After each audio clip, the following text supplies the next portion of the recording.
क्या अभी भी बच सकते हैं बिल्किस के दोषी? क्या फिर से बच सकते हैं बिल्किस के गुनहगार? सुप्रीम कोर्ट ने बिल्किस के दोषियों के रिहाई को खारिज कर दिया है, लेकिन सवाल ये है कि क्या अभी भी बिल्किस के दोषी बच सकते हैं, क्योंकि उनके पास कानूनी रास्ते अभी भी बचे हुए हैं। क्यों, क्या, कैसे जैसे सवालों पर आज हम चर्चा करेंगे। नमस्कार, मैं हूं आशीष सिंह और आप देख रहे हैं अनकट। सबसे पहले खबर क्या है वो जान लेते हैं। तो 2002 में गुजरात दंगों के दौरान बिल्किस बानो से दुष्कर्म और उसके परिवार के 7 सदस्यों की हत्या के मामले में सुप्रीम कोर्ट ने 8 जनवरी को 11 दोषियों को दी गई सजा में छूट को पलट कर रख दिया है। दोषियों को गुजरात सरकार की ओर से सजा में छूट दिए जाने के बाद 15 अगस्त 2022 को रिहा कर दिया गया था। सुप्रीम कोर्ट ने आदेश दिया है कि 11 दोषियों को 2 हफ्ते के अंदर जेल अधिकारियों के सामने आत्मसमर्पण करके उम्र कैद की सजा काटनी होगी। साथ ही साथ कोर्ट ने गुजरात सरकार के फैसले को घिसा पिटा और बगैर सोचा समझा विचार भी बताया है।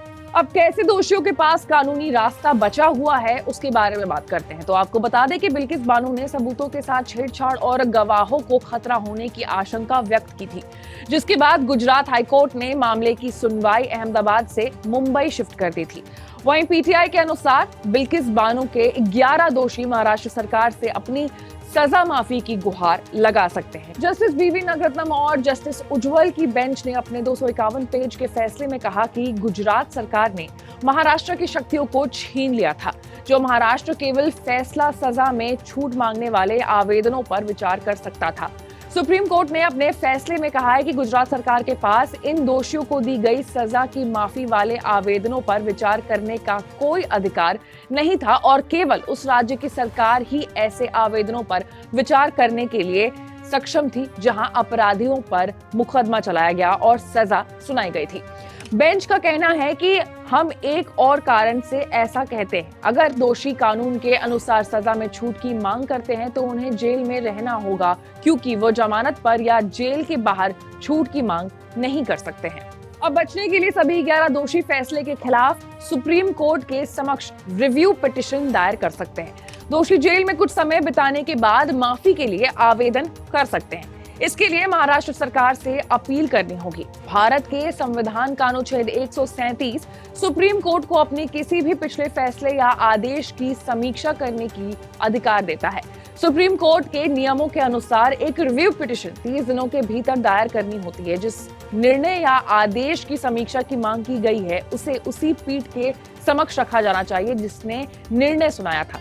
जिन आधारों पर समीक्षा याचिका पर विचार किया जा सकता है उनमें शामिल है: पहला, किसी भी नई जानकारी या सबूत का मिलना जो कोर्ट की सुनवाई के दौरान कोर्ट के समक्ष नहीं रखा जा सकता था या फिर याचिकाकर्ता उसे कोर्ट के सामने पेश नहीं कर पाया था। हालांकि ये कोर्ट के विवेक पर निर्भर करेगा कि वो इस जानकारी को पेश करने के लायक है या नहीं।